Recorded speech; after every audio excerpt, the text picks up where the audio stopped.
ابو حمزہ سکری رحمۃ اللہ علیہ حدیث کے ایک راوی گزرے ہیں۔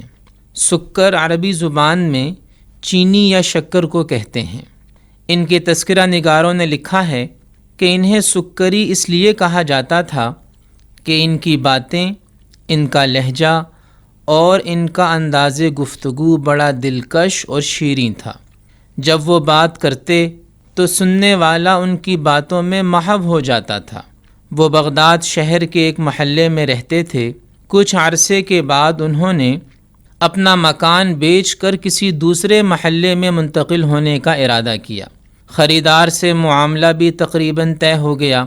اتنے میں ان کے پڑوسیوں اور محلے داروں کو پتہ چلا کہ وہ اس محلے سے منتقل ہو کر کہیں اور بسنے کا ارادہ کر رہے ہیں۔ چنانچہ محلے والوں کا ایک وفد ان کے پاس آیا اور ان کی منت سماجت کی کہ وہ یہ محلہ نہ چھوڑیں۔ جب ابو حمزہ سکری نے اپنا عذر بیان کیا تو تمام محلے والوں نے متفقہ طور پر انہیں یہ پیشکش کی کہ آپ کے مکان کی جو قیمت لگی ہے، ہم وہ قیمت آپ کی خدمت میں بطور ہدیہ پیش کرنے کو تیار ہیں، لیکن آپ ہمیں اپنے پڑوس سے محروم نہ کیجیے۔ ابو حمزہ سکری رحمۃ اللہ علیہ نے جب محلے والوں کا یہ خلوص دیکھا تو منتقل ہونے کا ارادہ ملتوی کر دیا۔ ابو حمزہ سکری رحمۃ اللہ علیہ کی مقبولیت کی ایک وجہ ان کی سحر انگیز شخصیت بھی ہوگی، لیکن بڑی وجہ یہ تھی کہ انہوں نے پڑوسی کے حقوق کے بارے میں اسلامی تعلیمات پر عمل کر کے ایک مثال قائم کی تھی۔ قرآن کریم نے پڑوسی کے ساتھ حسن سلوک کی بار بار تاکید فرمائی ہے، اور رسول کریم صلی اللہ تعالی علیہ وسلم نے اپنے بہت سے ارشادات میں پڑوسی کے حقوق کی تفصیلات بیان فرمائی ہیں۔ یہاں تک کہ ایک موقع پر آپ نے ارشاد فرمایا کہ میرے پاس جبرائیل امین علیہ السلام آئے اور مجھے پڑوسی کے حقوق کی اتنی تاکید کرتے رہے کہ مجھے گمان ہونے لگا کہ شاید وہ پڑوسی کو ترکے میں وارث بھی قرار دے دیں گے۔ قرآن و سنت کی ان تعلیمات کے سائے میں جو معاشرہ پروان چڑھا، اس میں پڑوسی کی حیثیت ایک قریبی رشتہ دار سے کم نہ تھی۔ ایک ساتھ رہنے والے نہ صرف ایک دوسرے کے دکھ درد میں شریک تھے، بلکہ ایک دوسرے کے لیے ایثار و قربانی کر کے خوشی محسوس کرتے تھے۔ ایک موقع پر رسول اللہ صلی اللہ علیہ وسلم نے 3 بار قسم کھا کر ارشاد فرمایا کہ وہ شخص ہرگز مومن نہیں ہو سکتا جس کا پڑوسی اس کی تکلیفوں سے محفوظ نہ ہو۔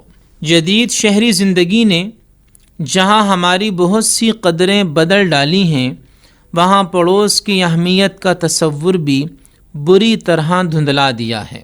اول تو کوٹھی بنگلوں کے مکین پڑوسی کا مفہوم ہی بھولتے جا رہے ہیں۔ بعض دفعہ مدتوں پاس رہنے کے باوجود ایک دوسرے سے ناواقف رہتے ہیں، اور اگر کہیں پڑوس کی اہمیت کا تصور موجود ہے تو عام طور سے اسے انہی پڑوسیوں کے ساتھ مخصوص کر دیا گیا جو رتبے یا معاشی حالت کے اعتبار سے برابر ہوں یا قریب ہوں۔ چنانچہ کوٹھی بنگلے میں رہنے والا کسی دوسری کوٹھی کے مکین ہی کو اپنا پڑوسی سمجھتا ہے، اور اگر اس کے پاس کچھ لوگ جھونپڑیوں یا معمولی مکانات میں رہ رہے ہوں تو انہیں عام طور سے نہ پڑوسی سمجھا جاتا ہے، نہ پڑوسی جیسے حقوق دیے جاتے ہیں۔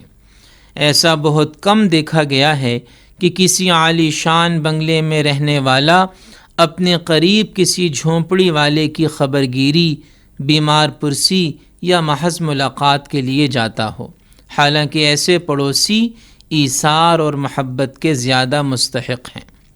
آج ہماری صورتحال یہ ہے کہ ہم نے روپے پیسے کی گنتی ہی کو زندگی کا مقصد سمجھ لیا، اور مال و دولت کی دوڑ میں آگے کچھ سوچنے کے لیے تیار نہیں۔ چنانچہ ہم روح کے اس اطمینان اور دل کے اس سرور سے محروم ہوتے جا رہے ہیں جو اپنے کسی بھائی بہن کی خدمت کر کے اور اس کے لیے کوئی قربانی دے کر حاصل ہوتا ہے، جو زندگی کو اپنے خالق و مالک کے تابع فرمان بنانے اور اس کے حکم کے آگے اپنی ناجائز خواہشات کو کچلنے کا نقد انعام ہوتا ہے۔ قلبی سکون کا یہ نقد انعام بسا اوقات کچے مکان اور دال روٹی کی معمولی معیشت میں بھی حاصل ہو جاتا ہے، اور اگر اس کی شرائط پوری نہ ہوں تو عالی شان کوٹھیوں اور چمکدار کاروں میں بھی حاصل نہیں ہوتا۔